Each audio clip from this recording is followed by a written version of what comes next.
Hello friends, welcome to my channel explore billions. ఇవాళ మన వీడియోలో మనం ఆల్టర్నేట్స్లోని వెరీ వెరీ ఇంపార్టెంట్ టాపిక్ అనేటువంటి వోల్టేజ్ రెగ్యులేషన్ మీద ఒక ప్రాబ్లం గురించి డిస్కస్ చేసుకుందాం. ఓకే, మన ప్రాబ్లం విషయానికి వచ్చేస్తే ఏ 3300 volts 3 phase star connected alternator. Okay, ఏమన్నాడంటే 300 వోల్ట్స్ అంట. అంటే ఎప్పుడైనా గుర్తుపెట్టుకోండి, వాడు ప్రాబ్లంలో మనకి ఇచ్చే వోల్టేజ్ ఏంటి, లైన్ వోల్టేజా ఫేజ్ వోల్టేజా అంటే లైన్ వోల్టేజ్. ఎందుకంటే phase voltage, single phase voltage అనేది చాలా తక్కువ ఉంటుంది. సింగిల్ ఫేజ్ వోల్టేజ్ తక్కువ ఉంటుంది, 3 ఫేజ్ వోల్టేజ్ అయినా తక్కువే ఉంటుంది. కాకపోతే 3 ఫేజ్ లైన్ వోల్టేజ్ ఏంటంటే ఎక్కువ ఉంటుంది. ఓకే, ఆ పాయింట్ గుర్తుపెట్టుకోవాలి. ఇంకోసారి చెప్తున్నాను, లైన్ వోల్టేజ్ అనేది ఎప్పుడైనా ఎక్కువే ఉంటుంది. ఎందుకంటే మనకి సింగిల్ ఫేజ్ వోల్టేజ్ అంట 230 వోల్ట్స్ 50 హెచ్. ఓకే, అలాగే 3 ఫేజ్ వోల్టేజ్ కూడా తక్కువే ఉంటుంది. ఓకే, ఎక్కువ ఉండదు సింగిల్ ఫేజ్ వోల్టేజ్ లాగే. కాబట్టి ఎప్పుడైనా వాడి ప్రాబ్లంలో ఇచ్చేది మనం లైన్ వోల్టేజ్ అనుకుంటాం. ఓకే, లైన్ వోల్టేజ్ 3300 వోల్ట్స్ ఇచ్చాడు. లైన్ వోల్టేజ్కి ఫేజ్ వోల్టేజ్ డిఫరెన్స్ ఏంది అని కూడా డిస్కస్ చేసుకుందాం. ఇప్పుడు for example R Y B neutral 3 phase 4 wire system తీసుకుందాం ఎగ్జాంపుల్కి. ఎందుకంటే స్టార్ కనెక్షన్ అంటే 3 ఫేజ్ 4 వైర్ సిస్టమ్. ఒకవేళ డెల్టా కనెక్షన్ అంటే 3 ఫేజ్ 3 వైర్ సిస్టమ్ అనమాట. ఓకే, ఫేజ్ వోల్టేజ్ అంటే ఆర్కి ఎన్నుకు ఉండేది ఫేజ్ వోల్టేజ్. లైన్ వోల్టేజ్ అంటే ఆర్కి వైకి మధ్య ఉండేది లైన్ వోల్టేజ్. ఇక్కడ మనం చూపించుకోవడానికి మీరు అనుకోవచ్చు వి ఫేజ్ ఎక్కువ ఉంది కదా, విఎల్ తక్కువ ఉంది కదా అని. కాకపోతే ప్రాక్టికల్గా ట్రాన్స్పోజిషన్ చేస్తారనమాట. ట్రాన్స్పోజిషన్ అంటే ఒక సర్టెన్ డిస్టెన్స్ తర్వాత ఆర్ అనేది ఇక్కడికి రావడం, వై ఇటు పోవడం, ఈ న్యూట్రల్ చేంజ్ అవ్వడం, అలా 3 వైర్స్ని చేంజ్ చేస్తూ ఉంటారనమాట. కాబట్టి ఇక్కడ చూపించుకోవడం అలా చూపిస్తున్నాం, కానీ ఒరిజినల్గా అయితే లైన్ వోల్టేజ్ ఎక్కువ ఉంటుంది. ఓకే, లైన్ వోల్టేజ్ అంటే 2 లైన్లకు మధ్య, ఫేజ్ వోల్టేజ్ అంటే ఒక లైన్కి న్యూట్రల్కి మధ్య. ఓకే, ఫస్ట్ ఆఫ్ ఆల్ ఈ డిఫరెన్స్ అర్థం కావాలి. నెక్స్ట్ వాడు ఇచ్చిందంతా లైన్ వోల్టేజ్. ఓకే, నెక్స్ట్ ఏమన్నాడు, స్టార్ కనెక్షన్ అన్నాడు. మనకు తెలుసు స్టార్ కనెక్షన్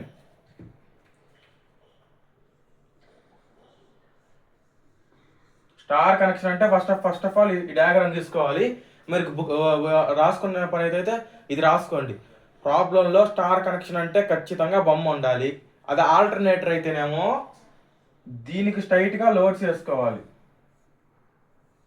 ఓకే, దీనికి స్ట్రైట్గా 3 లోడ్లు వేసుకోవాలి.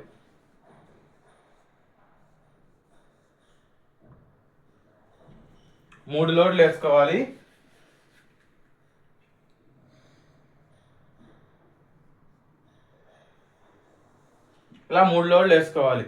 ఓకే, నేను ఇక్కడ ప్లేస్ సరిపోక ఇలా వేసాను friends.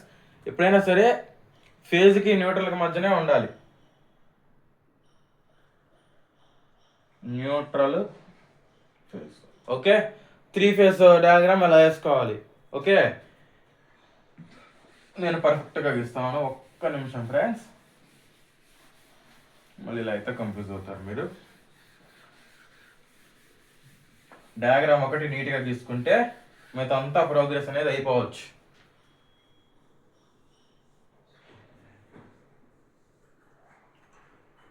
Three phase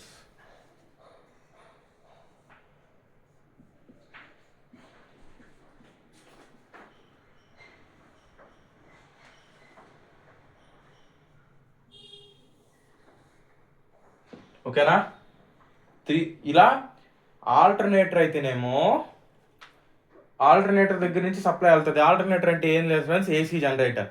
DC generator అని మాత్రమే అంటాం, ఆల్టర్నేటర్ని మాత్రమే ఏసీ జనరేటర్ అంటాం. ఓకే, ఈ జనరేటర్ అయితేనేమో జనరేటర్ లోడ్స్కి సప్లై ఇస్తుంది కాబట్టి ఇలా గీసుకోవాలి. ఒకవేళ ఇది కనుక మోటార్ అయితే ఇది ఇటు గీయాలి, ఇది ఇటు గీయాలి. అదొక్కటి డిఫరెన్స్ గుర్తుపెట్టుకోండి. మీకు ఫస్ట్ ఒక ఆల్టర్నేటర్ ప్రాబ్లం కానీ, ఒక ట్రాన్స్ఫార్మర్ ప్రాబ్లం కానీ, ఒక మోటార్ ప్రాబ్లం కానీ కనపడితే ముందు సర్క్యూట్ డయాగ్రామ్ గీసుకోవాలి. ఇది ఒక సైడ్న గీసుకోండి. ఓకే, ఇది ఇలా ఒక డయాగ్రామ్ గీసుకొని ఇది ఆర్వై బి ఫేజెస్ అనుకుంటే ఇక్కడ వచ్చే కరెంట్ ఐఆర్, ఇక్కడ వచ్చే కరెంట్ ఐవై, ఇక్కడ వచ్చే కరెంట్, ఇక్కడ ఫ్లో అయ్యే కరెంటు ఐబి, ఇక్కడ ఉన్న వోల్టేజ్ విఆర్ఎన్, ఇక్కడ ఉండే వోల్టేజ్ విబిఎన్, ఇక్కడ ఉండే వోల్టేజ్ వివైఎన్.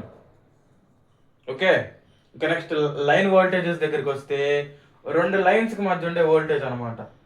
అంటే రెండు లైన్స్ అంటే ఇక్కడ ఏముంటాయి, రెండు లైన్స్ అంటే ఇది లైను, ఓకే, ఇది లైను, ఇది లైను, ఈ రెండు లైన్స్కి మధ్య ఉన్న వోల్టేజ్ విఆర్వై. నెక్స్ట్ ఇది లైను, ఇది లైను, ఈ రెండింటికి మధ్య ఉన్న వోల్టేజ్, రెండు లైన్స్కి మధ్య వోల్టేజ్, ఎందుకంటే ఇది బి లైను, ఇది Y line. Okay, VB any line voltages. Okay, next VRY అయిపోయింది, వివై అయిపోయింది. ఇప్పుడు ఈ రెండింటికి మధ్య ఉన్న వోల్టేజ్, ఇది ఒక లైను, ఈ లైన్కి నేను ఇక్కడ ప్లేస్ సరిపోక ఇలా గీస్తున్నాను ఫ్రెండ్స్, జస్ట్ మీకు ఒక ఐడియా కోసం. మీరు నీట్గా గీసుకోండి, దీనికి ఎక్స్టెన్షన్ చేసుకొని అలా నీట్గా గీసుకోండి మీరు. Okay, VRY 3 line voltages, 3 phase voltages. వాడు ఇక్కడ మనకి ప్రాబ్లంలో ఇచ్చింది ఏంది, లైన్ వోల్టేజ్ అంతే, విఆర్వై, వివైబి, విఆర్వై. ఓకే, ఆల్రెడీ ఇక్కడ విఆర్వై ఒకసారి రాసాం కాబట్టి ఇది అవసరం లేదు.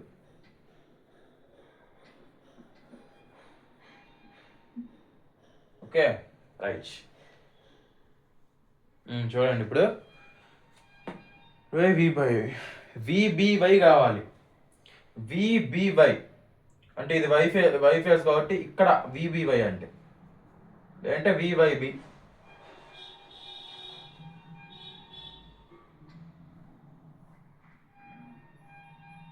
ఇక్కడ కూడా అవసరం లేదు ఫ్రెండ్స్, ఆర్వైబి కాబట్టి VRB. R phase, B phase. R phase ఇక్కడ ఉంది, బి ఫేజ్ ఇక్కడ ఉంది, అంటే ఈ రెండింటికి మధ్య వోల్టేజ్ అంటే ఇక్కడ తీసుకోను, ఇది విఆర్బి ఆర్ విబిఆర్. ఆల్ఫాబెటికల్ ఆర్డర్లో ముందులో బి వస్తుంది కాబట్టి బి రాసుకోవాలి. ఓకే, ఇప్పుడు లైన్ వోల్టేజెస్ 3 వచ్చేసినాయి, ఫేజ్ వోల్టేజెస్ 3 వచ్చినాయి, లైన్ కరెంట్స్ 3 వచ్చినాయి. ఫేజ్ కరెంట్స్ ఇది ఇక్కడ వచ్చే ఫేజ్ కరెంట్, ఇక్కడ వచ్చే ఫేజ్ కరెంట్ ఏంటి, ఐఆర్ఎన్. ఇక్కడ నుంచి కరెంట్ వెళ్తుంది, ఇక్కడ నుంచి కూడా కరెంట్ వెళ్తుంది, ఐవైఎన్,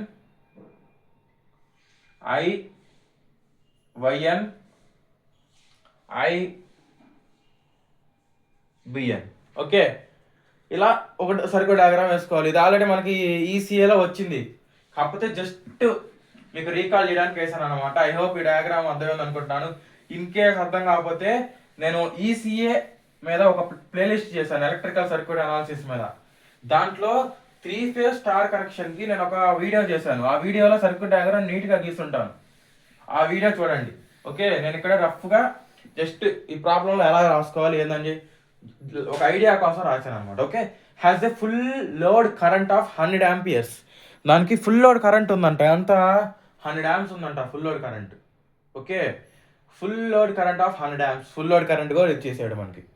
ఓకే, ఫుల్ లోడ్ కరెంట్ అంటే ఏంటి, ఫుల్ లోడ్ ఆర్మేచర్ కరెంట్. వాడు కనుక ప్రాబ్లంలో ఫుల్ లోడ్ కరెంట్ అంటే మీరు ఏమనుకోవాలంటే ఆర్మేచర్లోనే కరెంట్ ఫ్లో అయ్యేది. ఓకేనా, ఫీల్డ్లో కూడా ఫ్లో అవుతుంది. ఫీల్డ్లో అనేది జస్ట్ 5 amps 10 amps, అంతకంటే ఎక్కువ ఉండదు. ఓన్లీ ఆర్మేచర్లో మాత్రమే 100 amps ఉంటుంది. కాబట్టి వాడు ఫుల్ లోడ్ ఆర్మేచర్ కరెంట్ కూడా ఇచ్చాడు. ఇప్పుడు మనం గివెన్ డేటా రాసుకున్నాం చెప్పుకుంటూ. Okay, given line voltage 3300 volts. Okay, కొంచెం నీట్గా రాస్తాను ఫ్రెండ్స్, మళ్ళీ మీకు అర్థం కాదు. 3300 volts. Okay, next full load armature current IA is equal to 100 amps. On short circuit చేస్తే ఫీల్డ్ కరెంట్ ఎంత వస్తుందంట, షార్ట్ సర్క్యూట్ అంటే ఇంచుమించు మోర్ దాన్ ఫుల్ లోడ్ అనమాట. షార్ట్ సర్క్యూట్ అంటే మోర్ దాన్ ఫుల్ లోడ్ అవ్వచ్చు, రేటింగ్ అని బట్టి అనమాట. Or equal to full load కూడా అవ్వచ్చు కొన్ని కండిషన్స్లో షార్ట్ సర్క్యూట్ చేసినప్పుడు. కాబట్టి on short circuited field current of 5 amps అంటే ఫీల్డ్ కరెంట్ అంటే IF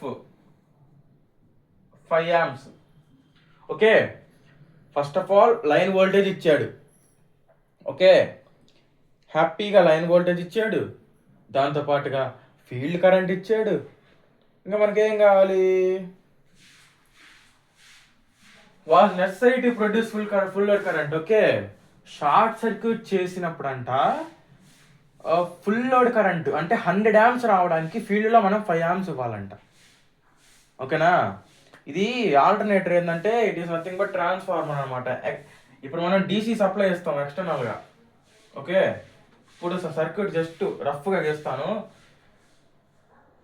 ఇప్పుడు ఒక 3 phase ఆల్టర్నేటర్ ఉందనుకోండి, దానికి నార్మల్గా ఇది రోటర్ వైండింగ్, స్టేటర్ వైండింగ్ ఇస్తాం. ఈ స్టేటర్ వైండింగ్, రోటర్ వైండింగ్ 3 కప్లింగ్లో ఉంటాయి. నేను జస్ట్ రఫ్గా గీస్తున్నాను ఫ్రెండ్స్. కాకపోతే ఎక్స్టర్నల్గా మనం ఒక DC సప్లై ఇవ్వాలి, ఒక రెసిస్టర్ తోటి ఒక DC సప్లై ఇవ్వాలి మనం ఎక్స్టర్నల్గా. ఈ DC supply alternator working principle ఏంటంటే friends, it is nothing but a rotating transformer. ఇప్పుడు ట్రాన్స్ఫార్మర్ ఉంది ఫ్రెండ్స్, ట్రాన్స్ఫార్మర్లో ఎలాగైతే ప్రైమరీలో కరెంట్ ప్రొడ్యూస్ అయితే సెకండరీలో డ్యూ టు మ్యూచువల్ ఇండక్టెన్స్ కారణంగా సెకండరీలో కూడా కరెంట్ పడుతుంది. చూడండి, ఇదిగోండి, ఇది ట్రాన్స్ఫార్మర్, ఇది ఎలక్ట్రికల్ సింబల్, మ్యాగ్నెటిక్ సింబల్ కాదు, ఇది ప్యూర్ ఎలక్ట్రికల్ సింబల్. ఇక్కడ ఫ్లో అవుతున్న కరెంటు ఈ మ్యాగ్నెటిక్ ఫ్లక్స్ ద్వారాగా మ్యూచువల్ ఇండక్టెన్స్ ప్రిన్సిపల్ ద్వారా ఇక్కడ ఇంకో ఫ్లక్స్ ప్రొడ్యూస్ అయ్యి ఇక్కడ ఇంకో కరెంట్ పడుతుంది, I1 I2. ఇలాగే సేమ్ ఇది ప్రైమరీ వైండింగ్, ఇది సెకండరీ వైండింగ్ లాగా కరెంట్ పడుతుంది. కాకపోతే ఆల్టర్నేటర్లో మనకి ఫ్లక్స్ అనేది కాన్స్టెంట్గా ఉండాలి. Faraday's laws of electromagnetic induction కారణంగా whenever a conductor links the changing flux, an EMF is induced in the conductor. Okay, conductor అనేది చేంజింగ్ ఫ్లక్స్లో చేంజ్ కాన్స్టెంట్గా ఉన్న ఫ్లక్స్ ఉంటుంది కదా. ఇప్పుడు కాన్స్టెంట్ ఫ్లక్స్ అంటే ఇలా ఉంటుంది. ఇలా ఉన్న ఫ్లక్స్ని డ్యూ టు అనదర్ ఫీల్డ్, దాని కారణంగా ఇది కొంచెం డిస్టర్బెన్స్ అయ్యి మనకి AC వేవ్ ఫామ్ టైప్లో వస్తుంది. ప్యూర్ AC వేవ్ ఫామ్ కూడా రాదు మనకి, కొన్ని లిటిల్ బిట్ హార్మోనిక్స్ ఉంటాయి, మనం కొన్ని రెక్టిఫైర్స్ అవన్నీ యూజ్ చేసుకొని మార్చుకుంటాం. ఓకే, ఏం లేదు ఫ్రెండ్స్, మనకి కాన్స్టెంట్ ఫ్లక్స్ కావాలి. కాన్స్టెంట్ ఫ్లక్స్ AC ద్వారాగా ప్రొడ్యూస్ అవ్వదు, DC ద్వారా కానీ ప్రొడ్యూస్ అవుతుంది. అందుకని DC సర్క్యూట్. ఇప్పుడు DC సర్క్యూట్ ద్వారా కాన్స్టెంట్ ఫ్లక్స్ వచ్చింది. ఆ కాన్స్టెంట్ ఫ్లక్స్ని ఈ ఆర్మేచర్ కండక్టర్స్ వెళ్ళి కట్ చేస్తాయి. ఆర్మేచర్ కండక్టర్స్ వాటంతట అవి కట్ చేయవు. ఈ DC ఫ్లక్స్ ద్వారా వచ్చే ఫ్లక్స్ DC సప్లై ద్వారాగా నెక్స్ట్ ఫీల్డ్ అనేది ఇక్కడ రొటేటింగ్ అనమాట. మీరు DC జనరేటర్కి AC జనరేటర్కి తేడా చెప్పంటే, ఒక DC జనరేటర్లో ఫీల్డ్ రొటేట్ అవ్వదు, ఆర్మేచర్ రొటేట్ అవుతుంది. ఆర్మేచర్ రొటేట్ అయ్యి ఆర్మేచరే ఫీల్డ్ని కట్ చేసి EMF పడుతుంది. అది DC జనరేటర్ ప్రిన్సిపల్. ఇక్కడ అలా కాదు, ఆర్మేచరు ఫీల్డ్ డిఫరెంట్గా ఉంటాయి. ఓకే, దాంట్లో ఏంటి, ఇందాకేంది ఇప్పుడే జస్ట్ ఏం చెప్పాను, ఫీల్డ్ రొటేట్ అవ్వదు, ఆర్మేచర్ రొటేట్ అవుతుంది. ఆల్టర్నేటర్లో ఫీల్డ్ రొటేట్ ఆర్మేచర్ స్టేషనరీగా ఉంటుంది, దాని కారణంగా EMF పుడుతుంది. ఏం లేదు, ఈ ఫ్లక్స్ గుద్దుకొని ఆ గుద్దుకున్న ఫ్లక్స్ అనేది వెళ్ళి ఆర్మేచర్ కండక్టర్స్ టచ్ చేస్తుంది. డ్యూ టు ఫారడేస్ లాస్ అక్కడ EMF పుడుతుంది. ఓకే, సేమ్ ట్రాన్స్ఫార్మర్ ప్రిన్సిపలే. whenever a conductor links the changing flux, an EMF is induced in that conductor. Okay, కాకపోతే ఇక్కడ జస్ట్ DC సప్లై ఎక్స్ట్రాగా ఇస్తాం, మనకి కాన్స్టెంట్ ఫ్లక్స్ ఉంటేనే మనకి వోల్టేజ్ అనేది పడుతుంది కాబట్టి. ఓకే, ఎక్స్టర్నల్గా ఫీల్డ్ కరెంట్ అంటే ఏంది, DC కరెంట్ ఇది ఫీల్డ్ కరెంట్ అంటే.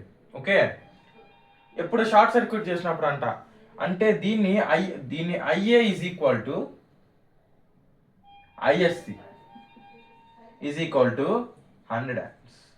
అంటే ఇక్కడ ఈ కండిషన్లో ఏంటంటే ఫుల్ లోడ్ షార్ట్ సర్క్యూట్ రెండు సమానం, అది దాని అర్థం అనమాట. Next, the EMF on open circuit for the same excitation was 900 volts.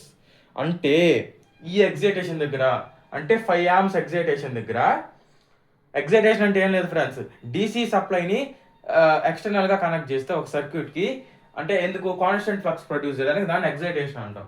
ఇప్పుడు ఈ 900 వోల్ట్స్ ఉంది కదా, నో లోడ్లో పుట్టుకొచ్చే వోల్టేజ్ అంట ఇది, same ఎగ్జైటేషన్కి.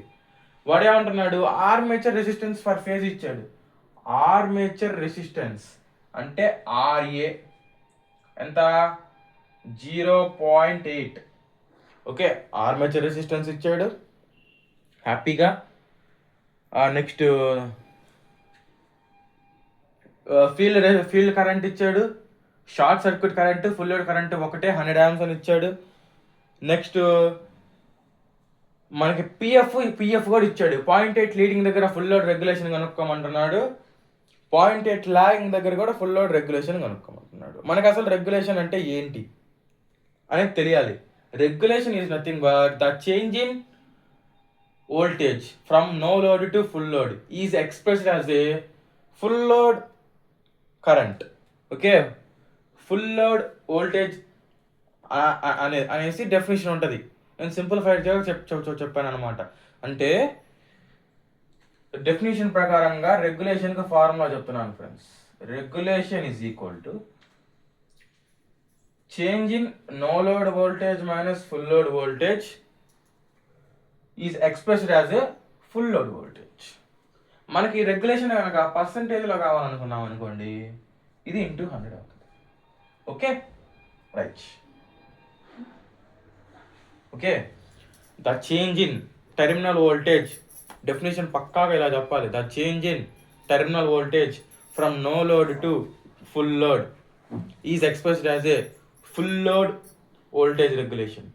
Okay, the change in terminal voltage from no load అంటే E0 to full load current is expressed as full load voltage is known as regulation. Okay, ఇక్కడ speed అనేది కాన్స్టెంట్గా ఉండాలి. ఓకే, నెక్స్ట్ రెగ్యులేషన్ ఫార్ములా ఇది. Next E0కి కూడా మనకి సపరేట్గా formula ఉంది. Okay, E0 is equal to square root of V phase cos phi plus IARA whole square plus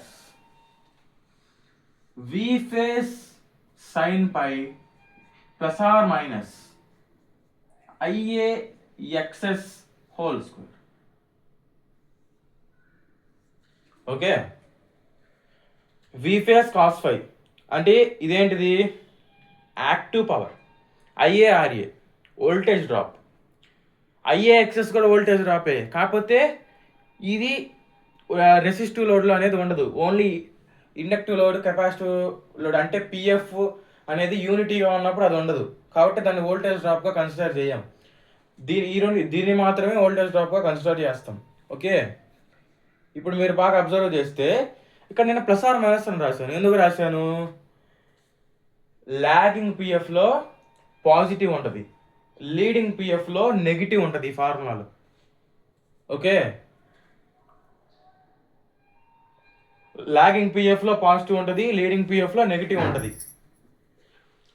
అదొక పాయింట్ గుర్తుపెట్టుకోవాలి. ఓకేనా, యాంగిల్ అనమాట అది. ఇప్పుడు మనం ప్రాబ్లంలోకి వెళ్తే పై ఇచ్చాడు మనకి. ఈ రెండు ఫార్ములాస్ గుర్తుపెట్టుకుంటే ఈ యొక్క ప్రాబ్లం అనేది కంప్లీట్ అయిపోతుంది. జాగ్రత్తగా గుర్తుపెట్టుకోండి, చాలా సింపుల్గా ఉంటుంది friends.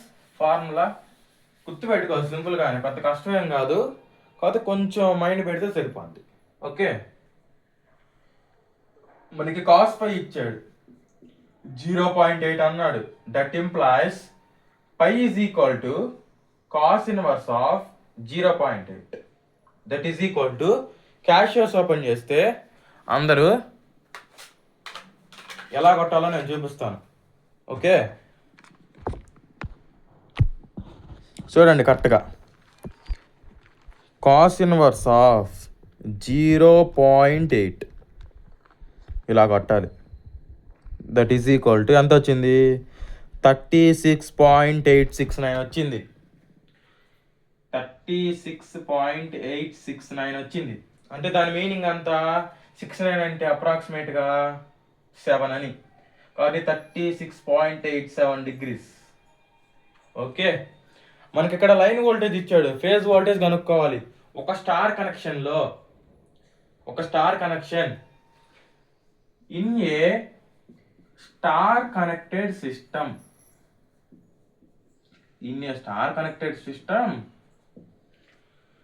Line voltage is equal to √3 times of V phase, comma line current IL is equal to I phase. ఇది ఆల్రెడీ నేను ఒక 6 months బ్యాక్ ఈ ఎలక్ట్రికల్ సర్క్యూట్ అనాలిసిస్ మీద ఒక 11 to 12 వీడియోస్ ఎన్నో చేశాను.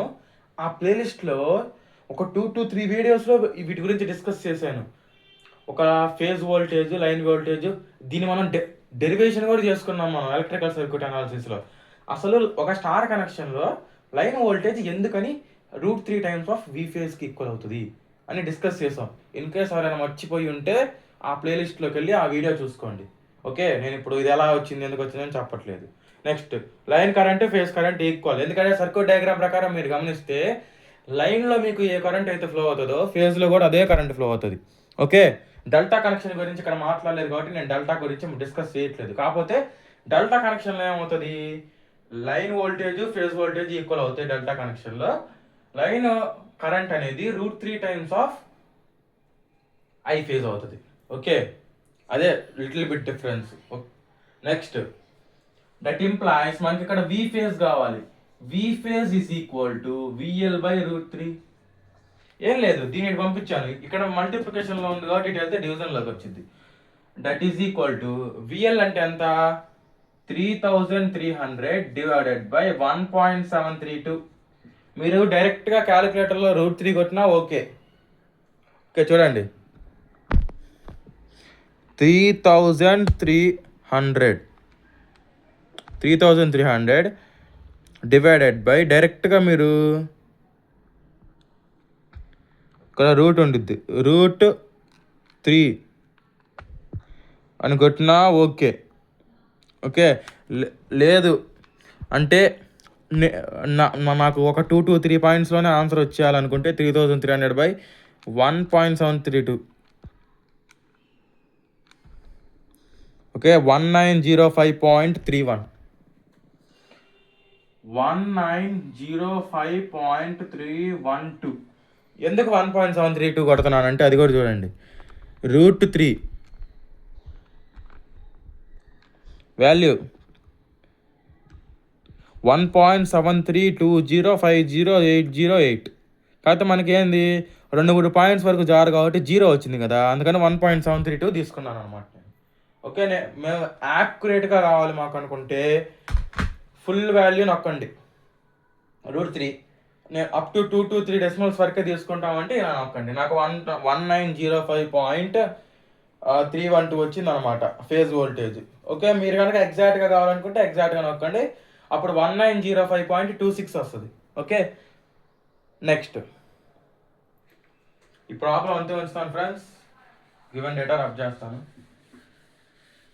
ఐ హోప్ ఇక్కడ దాకా అర్థమైంది అనుకుంటున్నాను.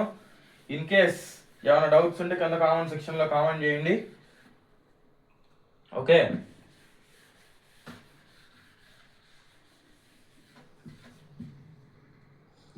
ఇప్పుడు చూడండి ఫ్రెండ్స్, మనకిప్పుడు ఎలాగైతే ఇక్కడ వీడు లైన్ వోల్టేజ్ ఇచ్చాడో ఇది కూడా మనకి లైన్ వోల్టేజ్ అనమాట. ఓకే, వాడు మనకి ఏమి ఇచ్చాడంటే E0 అంటే ఇది line value is equal to √3 times of E0 phase value. ఎలాగైతే ఇది ఇలా అనుకున్నామో that implies E0 phase value is equal to E0 line value divided by √3. E0 line value అంటే 900 డివైడెడ్ బై 1.732. క్యాలిక్యులేటర్స్ ఓపెన్ చేసి క్యాలిక్యులేటర్లో కొట్టండి. 900 divided by 1.732,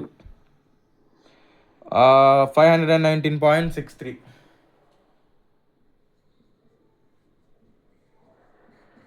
okay, మీరు డైరెక్ట్గా √3 value కొట్టారనుకోండి 519.62 వస్తుంది. ఓకే, నీ ఇష్టం. నేను అప్ టు 2 to 3 డెసిమల్స్ వరకే తీసుకుందాం అనుకుంటున్నాను కాబట్టి నేను 1.732 కొడతాను √3 ఉన్నప్పుడల్లా. మీరు మేము యాక్యురేట్గా కావాలి అనుకుంటే అప్పుడు కొట్టుకోండి, మీ ఇష్టం అన్నమాట. ఇప్పుడు మనకి ఏం ఇచ్చాడు వాడు ప్రాబ్లంలో? రెసిస్టెన్స్ ఇచ్చాడు. మనకు ఫార్ములా మీరు గమనిస్తే E0 is equal to square root of V phase cos phi. V phase already కనుక్కున్నాం, కాస్ ఫై 0.8 ఇచ్చాడు, plus IARA whole square. Okay, ఒకసారి ఇక్కడ నేను ఫార్ములా రాశాను. E0 is equal to square root of V phase cos phi plus IARA whole square అని రాశాను అనమాట. Okay, ఆ ఫార్ములా కనుక మీరు ఒకసారి రెఫర్ చేయగలిగితే, మన దగ్గర IA ఉంది, IA 100, RA అనేది 0.8 ఇచ్చాడు పర్ ఫేజ్. మనం అన్ని ఫేజ్ వాల్యూస్ తీసుకుంటున్నాం కాబట్టి ఆల్రెడీ ఫేజ్లో కన్వర్ట్ చేసుకున్నాం. నెక్స్ట్ ఇక్కడ వచ్చేసి వి ఫేజ్ కాస్ ఫై ఇచ్చాడు 0.8, వి ఫేజ్ మనం ఇక్కడ కనుక్కున్నాం. నెక్స్ట్ వి ఫేజ్ సైన్ ఫై మనం ఇప్పుడు కనుక్కున్నాం, ప్లస్ IAXS అన్నాడు. IAXS ఎంత? 100. XS మనకు తెలుసా? తెలియదు. కాకపోతే మనకు ఒక రిలేషన్ తెలుసు. ఓకేనా, ఆ రిలేషన్ చూస్తాను అక్కడ ఒక్క నిమిషం. వీ నో డాట్ ఈ రిలేషన్ అనేది జాగ్రత్తగా అందరికి తెలిసిన రిలేషనే, కాదు మళ్ళీ రాస్తున్నాను. Synchronous impedance ZS² is equal to, ZS అంటే synchronous impedance, is equal to armature resistance whole square plus synchronous reactance square. ఏం లేదు friends, Z² is equal to R² plus X². అది నార్మల్గా మనకి సర్క్యూట్స్లో వస్తుంది. కాకపోతే ఆల్టర్నేటర్లోకి వచ్చేసరికి ZS అనేది సింక్రోనస్ ఇంపిడెన్స్ అనమాట. సింక్రోనస్ ఇంపిడెన్స్ అని ఎందుకంటే, సింక్రోనస్ అంటే అర్థం ఏంది? కాన్స్టెంట్ స్పీడ్లో వచ్చే ఇంపిడెన్స్ కాబట్టి సింక్రోనస్. RA అంటే ఆర్మేచర్లో ఉండే రెసిస్టెన్స్ కాబట్టి ఆర్మేచర్ రెసిస్టెన్స్ కాబట్టి RA అంటాం. XS అంటే సింక్రోనస్ రియాక్టెన్స్, కాన్స్టెంట్ స్పీడ్లో రొటేట్ అవుతుంది కాబట్టి EMF కూడా కాన్స్టెంట్గానే ఉంటుంది కాబట్టి దానివల్ల వచ్చిన ఇంపిడెన్స్ ZS అయితే దానివల్ల వచ్చిన రియాక్టెన్స్ XS. ఓకే, మనకి RA మాత్రమే ఉంది, XS కనుక్కోవాలి. ZS ఉందా? లేదు మన దగ్గర. ఇప్పుడు ZSకి ఇంకొక ఫార్ములా ఉంది మనకి. ఓకే, ZSకి మనకి ఇంకొక ఫార్ములా ఉంది. ZS ఈజ్ ఈక్వల్ టు, ఒక్క నిమిషం friends, E0 is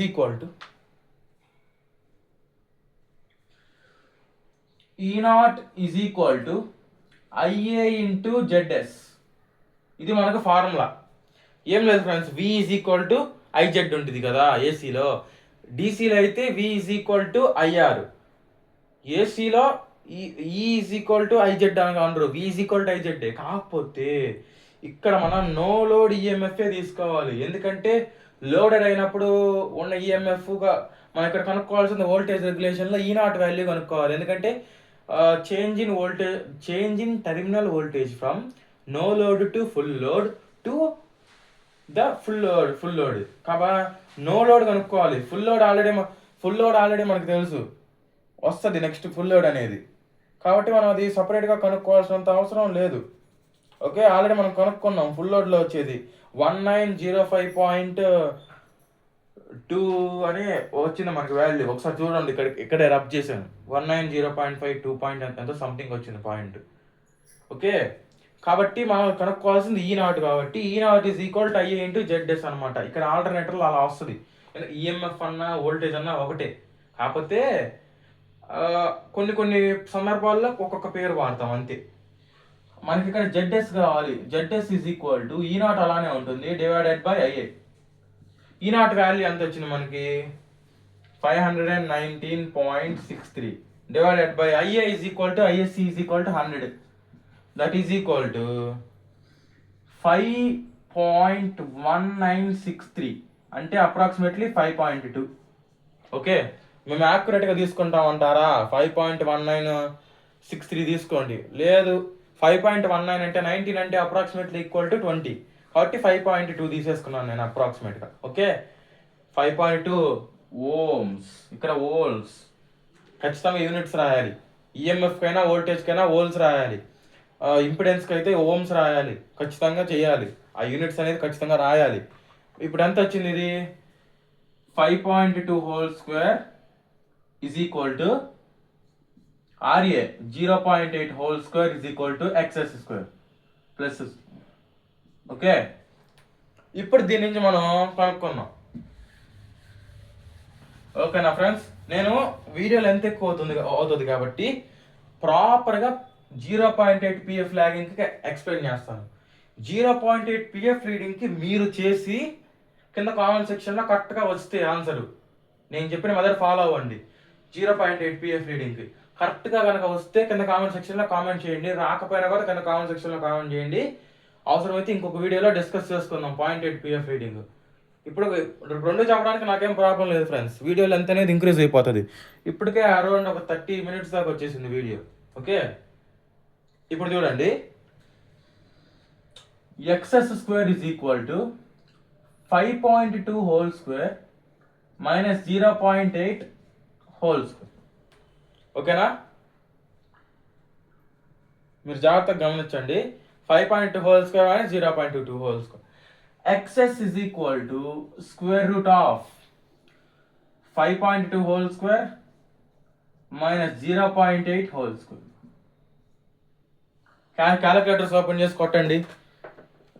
square root of 5 ఎలా కొట్టాలో చూపిస్తాను, ఆగండి ఫ్రెండ్స్. ఎలా పడితే అలా కొట్టకూడదు. స్క్వేర్ రూట్ ఆన్ చేస్తారు కదా, 2 brackets పెట్టుకోవాలి. 5.2 హోల్ స్క్వేర్ ప్లస్ కాదు ఫ్రెండ్స్, మైనస్ ఇక్కడ ఉంటుంది. ప్లస్ మైనస్ ఇంటూ డివిజన్ ఇక్కడ ఉంటాయి. మైనస్ 0.8 హోల్ స్క్వేర్కి మళ్ళీ బ్రాకెట్స్ క్లోజ్ చేయాలి. ఓకే, ఇలా కొట్టాలి చూడండి. ఇలా కొడితేనే యాక్యురేట్గా వస్తుంది. దట్ ఈజ్ ఈక్వల్ టు ఎంత వచ్చింది? ఇలా వచ్చినప్పుడు ఏం చేయాలి? ఇది నొక్కాలి. 5.1381. 09 అంటే 1 5.138 వచ్చింది మనకు ఆన్సర్. అదే ఇక్కడ వేసుకుందాం. నేనైతే అప్ టు 5.13 అప్పటిదాకా వేసుకుంటున్నాను, ఎక్కువ వేసుకోవట్లేదు. నేను అప్ టు 2 డెసిమల్స్ వరకే వేసుకుందాం అనుకుంటున్నాను. ఓకే, మేము యాక్యురేట్గా వేసుకుంటామంటారా? 5.1381 మీరు అలా యాక్యురేట్గా వేసుకోండి. ఓకే, నేను 5.13 వేసుకుంటున్నాను. 5.13 ohms. Okay, up to this point వరకు. ఓకే, ఇప్పుడు 0.8 PF లాగింగ్కి మనం PF ఫైండ్ అవుట్ చేద్దాం. 0.8 PF లాగింగ్కి ఫైండ్ అవుట్ చేద్దాం. ఓకేనా, right.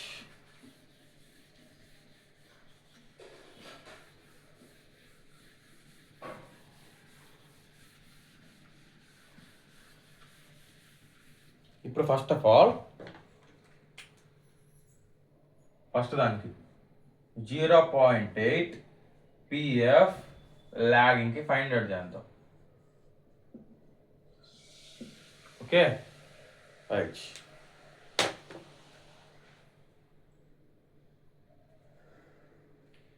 Okay, first of all మనకి ఫార్ములా రాసుకోండి. ఫార్ములాని అలానే ఉంచుకుంటూ దాన్ని రిఫరెన్స్గా తీసుకొని అనేది క్యాలిక్యులేట్ చేసుకోవాలి. ఫార్ములా ఇందాక ఆల్రెడీ రాశాను. ఇది V face cos 5 plus IARA whole square. ఇది ఒక డెరివేషన్ అనమాట. ఈ డెరివేషన్ కూడా ఎలా వచ్చిందో కావాలంటే కింద కామెంట్ సెక్షన్లో కామెంట్ చేయండి, ఒక వీడియోలో డిస్కస్ చేసుకుందాం. దీనికి వెక్టర్ డయాగ్రామ్స్ డ్రా చేసుకొని దీన్ని డెరైవ్ చేసుకోవచ్చు అనమాట. ఓకే, మాకు ఒకవేళ డెరివేషన్ కూడా కావాలంటే కింద కామెంట్ సెక్షన్లో కామెంట్ చేయండి. ఓకే, ఇంకో వీడియో చేసుకునే ప్రయత్నం చేద్దాం. V face sin 5 plus IAXS whole square.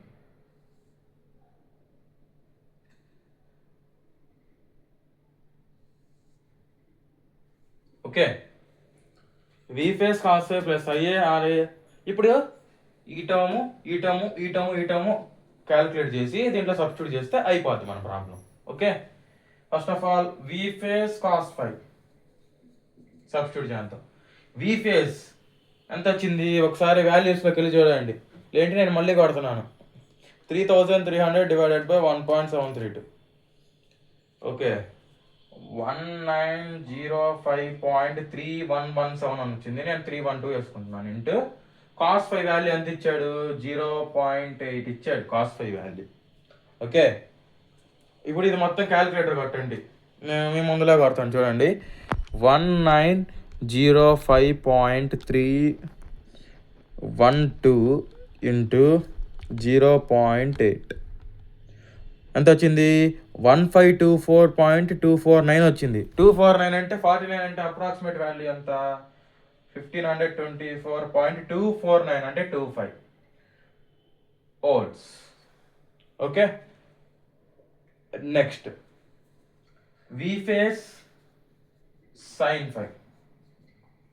Okay, 1905.312 into sine 5 value మనం కనుక్కుందాం.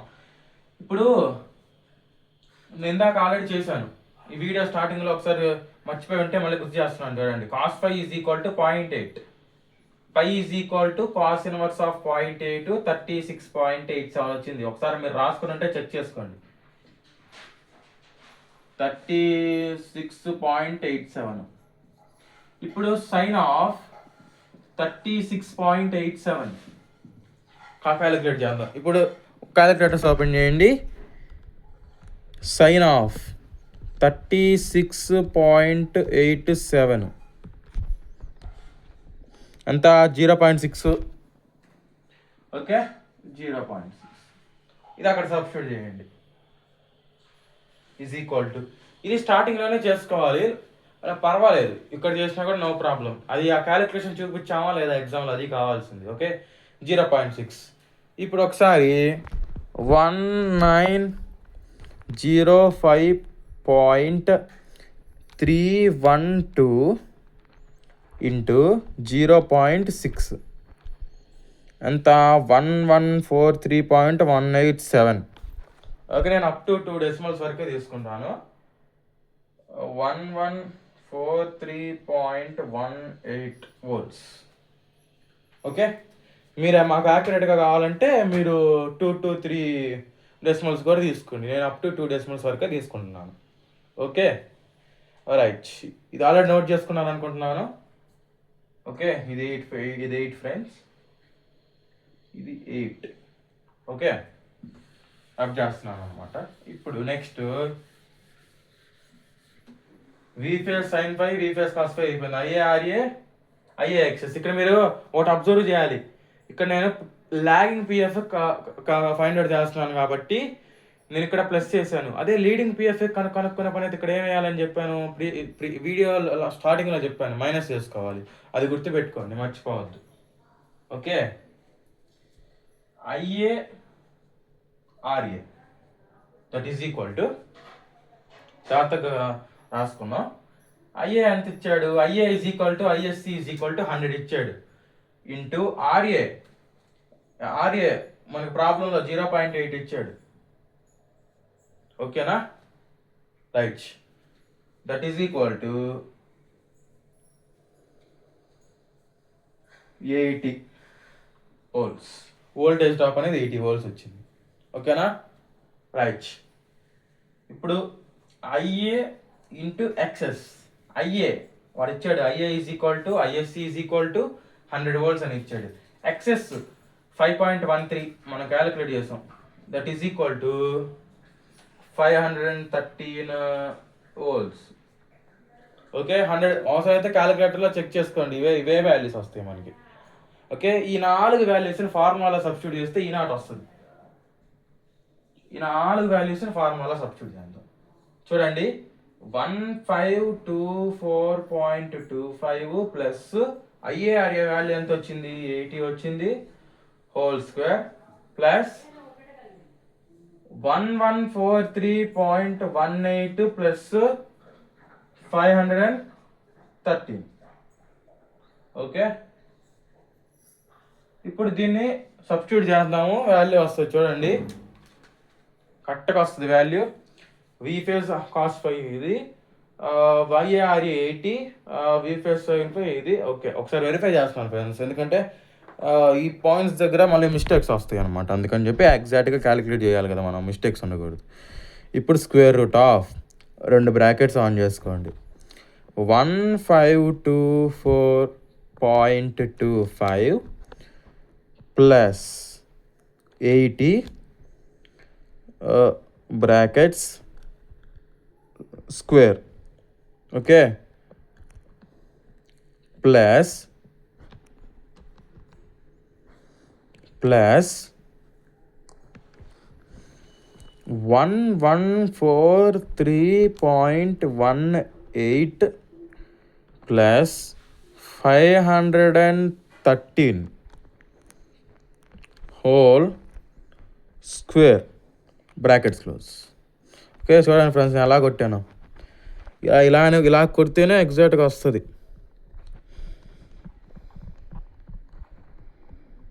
ఓకే, ఇప్పుడు ఈక్వల్ టు నొక్కుతున్నాను. ఎంత వచ్చింది? 2305.76 వచ్చింది. Okay, right.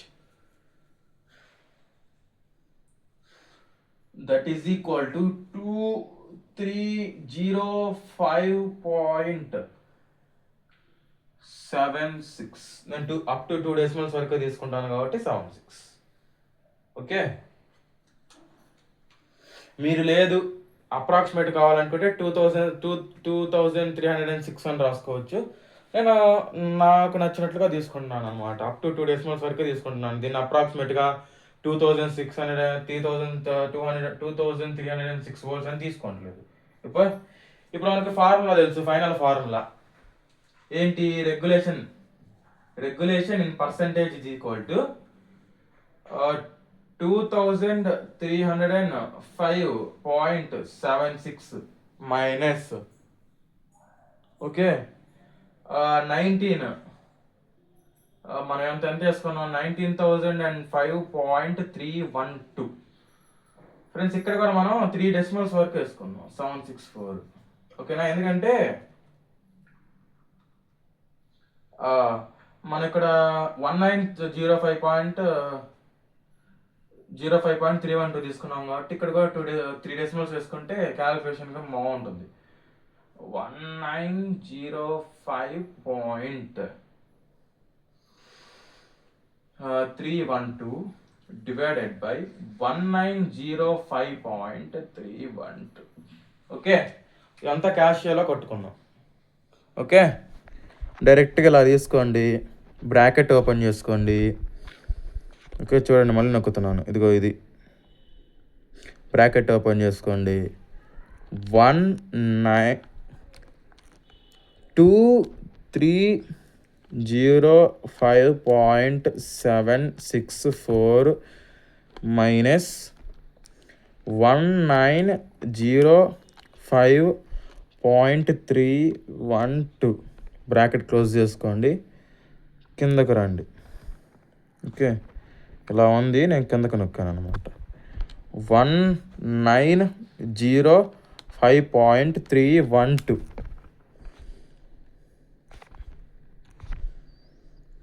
ఈక్వల్ టు నొక్కండి.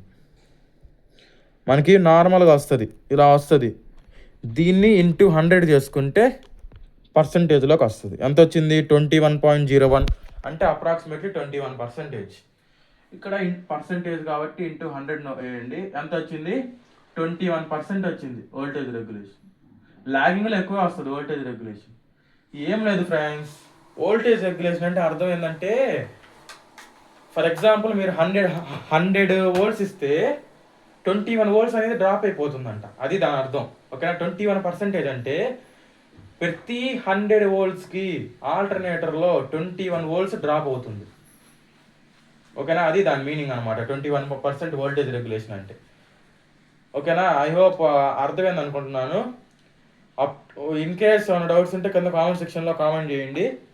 ఇంకో వీడియోతో మళ్ళీ మేము ముందుంటాను. నేను ఓన్లీ 0.8 PF లాగింగ్ గురించి మాత్రమే చెప్పాను. లీడింగ్ గురించి చెప్పాలంటే ఏం లేదు. ఇక్కడ ఫార్ములాలో ప్లస్ వస్తుంది, అక్కడ ఫార్ములాలో ప్లస్ వస్తుంది. ఇంకా అదొక్కటే మారేది, ఇంకేం చేంజ్ ఉండదు. ఫార్ములాలో ప్లస్ వస్తుంది. ఇది యాజ్ ఇట్ ఈజ్ అంతే క్యాలిక్యులేట్ చేసుకుంటాం. వాల్యూస్ ఏమీ చేంజ్ అవ్వవు. ఓకేనా? జస్ట్ ఈ వాల్యూస్ అన్నీ అలాగే ఉంటాయి. ఓకేనా? ఈ 4 వాల్యూస్ సేమ్ దానికి కూడా.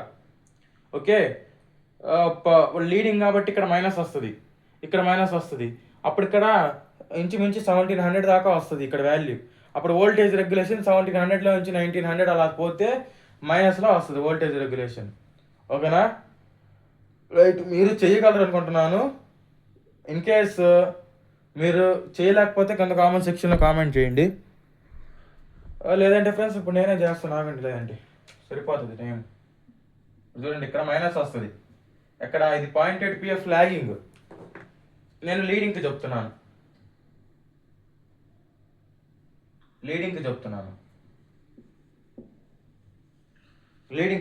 చూడండి ఈ 4 వాల్యూస్ సేమ్. లాగింగ్కి మైనస్ వస్తుంది ఫార్ములాలో, ఇక్కడ కూడా మైనస్ వస్తుంది. ఓకేనా? ఇప్పుడు క్యాలిక్యులేటర్ ఓపెన్ చేయండి. క్యాలిక్యులేటర్లో ఎలా కొట్టాలో చెప్తాను. ఒకసారి పనిగా అయిపోతుంది లాగింగ్. ఓకే, ఇక్కడ ఈనాట్ అని రాసుకోండి, మీరు కన్ఫ్యూజ్ అవ్వకుండా ఉంటారు. దీనికి కంటిన్యూషన్, ఆ ఫార్ములా కంటిన్యూషన్ అన్నట్లుగా బాగుంటుంది. ఓకే, చూడండి. Square root of 1524.25 plus 80 whole square plus 1143.18 minus 513 whole square 1723.58489 వచ్చింది. ఇక్కడ కొంచెం వోల్టేజ్ చేంజ్ అయింది ఫ్రెండ్స్, చాలా చేంజ్ అయింది. ఇక్కడ వోల్టేజ్ చేంజ్ అవుతుంది 0.8 పిఎఫ్ లీడింగ్కి. ఓకే, అంత చేంజ్ అయింది. 1723.58489.6. 89 అంటే అర్థం 9 ఫ్రెండ్స్. 89 అంటే అర్థం 9. 49 అంటే అర్థం ఎంత? అప్రాక్సిమేట్లీ 5 అని. కాబట్టి 585. ఓకే, ఇప్పుడు ఇది ఇక్కడ సబ్స్టిట్యూట్ చేసుకున్నాం. లీడింగ్ ఇంతే ఫ్రెండ్స్, వెరీ సింపుల్. 1723.585. ఇప్పుడు ఇది క్యాలిక్యులేటర్ కొట్టండి. అది కూడా నేను కొడతాను చూడండి. 1723.585. ఇలా నార్మల్గానే కొట్టుకోవచ్చు ఫ్రెండ్స్, నో ప్రాబ్లం. నేను ఇందాక ఒక మెథడ్లో చెప్పాను, అలా అయినా కొట్టచ్చు, ఇలా అయినా కొట్టచ్చు. 1905.312 ఒక వాల్యూ వస్తుంది. దాన్ని డివైడెడ్ బై 1905.312 ఓకే ఇంటూ 100 ఎంత వచ్చింది? 9.5379 వచ్చింది. 9 అంటే అది కూడా మైనస్లో వచ్చింది, ఎందుకు? ఇది లీడింగ్ పిఎఫ్ కదా. మైనస్ 9.5379 అంటే 8%, అంటే మైనస్ 9.53% అనమాట. నేను అప్రాక్సిమేట్గా ఎప్పుడైనా 2 డెసిమల్స్ వరకు తీసుకుంటాను కాబట్టి 9.53% అనమాట. ఓకే, నేను తీసుకున్న వాల్యూస్కి నాకు 9.53 వచ్చింది. మీరు ఎగ్జాక్ట్ వాల్యూస్ తీసుకుంటే 9.55, 9.66, 9.55, 9.56 అలా వస్తుంది అనమాట. Okay, I hope.